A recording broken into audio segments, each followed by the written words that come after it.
kita fokus kepada kesabaran kita, keikhlasan kita, dan kemudian juga kepada mental kita. Karena puasa ngebleng ini tingkatan godaan dari makhluk gaib itu akan lebih besar.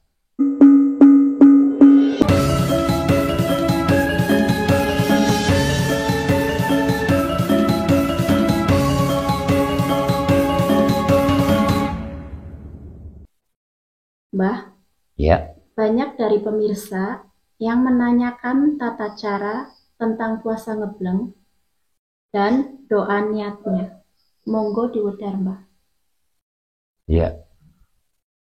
Sebelum melaksanakan puasa ngebleng, seperti pada tirakat-tirakat yang lain, seseorang yang akan menjalani untuk meminta izin kepada kedua orang tua, terutama kepada ibu.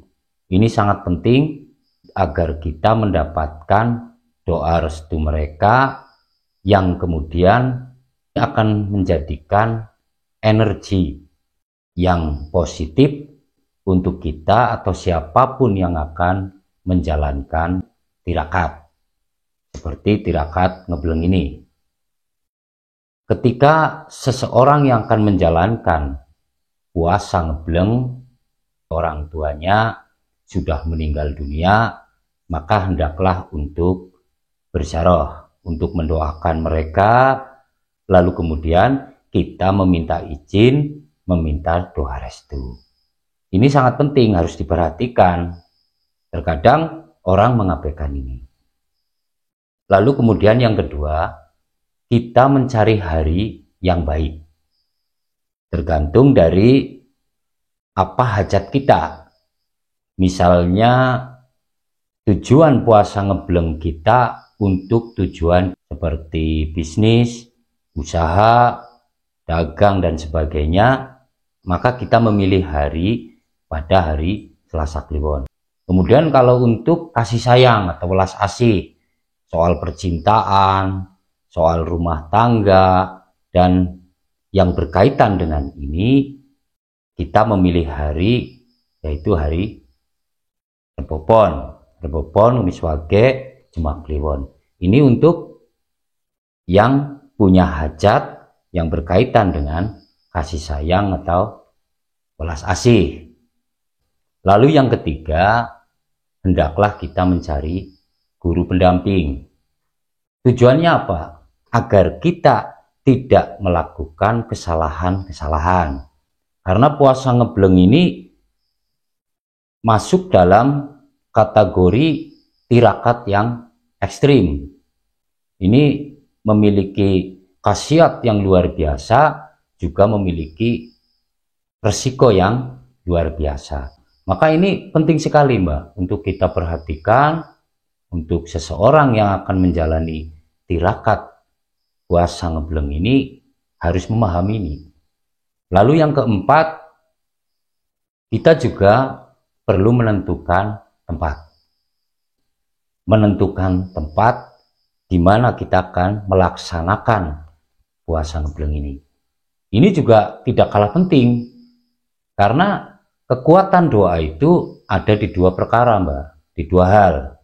Satu, pada diri kita sendiri, batin kita. Ketika batin kita, pikiran kita bersih, baik, maka akan besar peluangnya doa-doa kita akan dikabulkan. Nah, ini yang pertama. Yang kedua, kita harus menentukan tempat. Karena ketika kita berdoa di dalam rumah atau kita melakukan tirakat di dalam rumah, kemudian kita tidak mendapatkan apa yang kita inginkan, hendaklah untuk memilih tempat yang lain.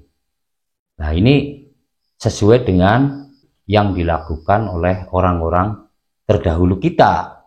Bahkan para nabi pun demikian, Mbak. Dulu pernah diriwayatkan salah satu nabi itu ketika umur 70 tahun dia belum memiliki jodoh. Belum memiliki jodoh, dia berdoa siang dan malam, akan tetapi Gusti Allah ini belum memberikan. Lalu satu ketika dia berjalan di satu tempat, melihat seorang wanita sedang berdoa, dan dikabulkan doanya, maka Nabi tersebut mengikuti jejak wanita ini berdoa di tempat tersebut. Ternyata dikabulkan. Dia memiliki istri dan lalu kemudian memiliki anak. Itulah syarat-syarat utama yang harus dilakukan ketika seseorang ingin menjalankan puasa ngebleng.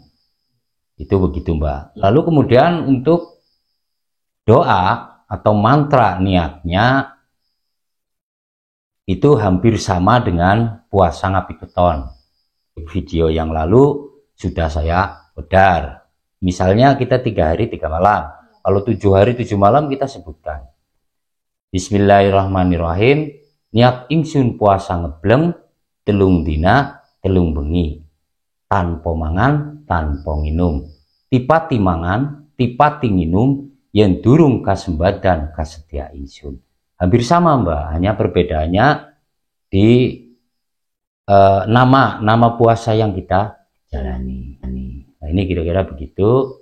Dan kemudian masih ada beberapa hal yang memang perlu diketahui, dipahami oleh orang yang akan menjalani puasa ngebleng. Dalam puasa ngebleng ini nggak ada ritual seperti pada puasa mutih, pada puasa weton, dan puasa yang lain, Mbak.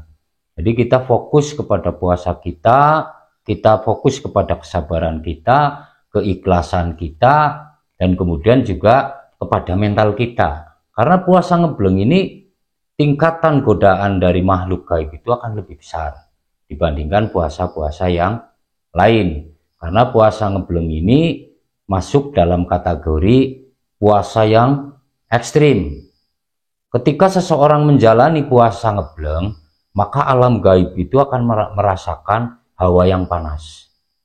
Nah ini, jadi ketika ada orang yang menjalankan puasa ngebleng, alam gaib ini merasakan hawa yang panas. Ketika kita gagal menjalankannya, maka fatallah akibatnya. Maka di sini diperlukan kehati-hatian, diperlukan guru pembimbing untuk mengantisipasi kejadian-kejadian seperti ini. Saya ingatkan kembali kepada para pemirsa yang ingin menjalankan puasa ngebleng, hendaklah untuk mempelajari tata caranya secara cermat, secara baik. Kemudian untuk doanya, doa niatnya juga harus hafal, Mbak. Apa yang harus kita lakukan, apa yang tidak boleh kita lakukan, kita harus benar-benar memahami. Jangan sampai sedikit saja kita melakukan kesalahan, karena puasa ngebleng ini bukan puasa sembarangan. Untuk tempatnya itu lebih tepatnya itu di mana ya, Mbak? Biasanya kalau kita belajar dari para leluhur kita, dari para jejak para nabi, mereka itu biasanya di gua-gua, di tempat-tempat pesarean, petilasan yang memang di situ terdapat makam-makam orang-orang pinilih.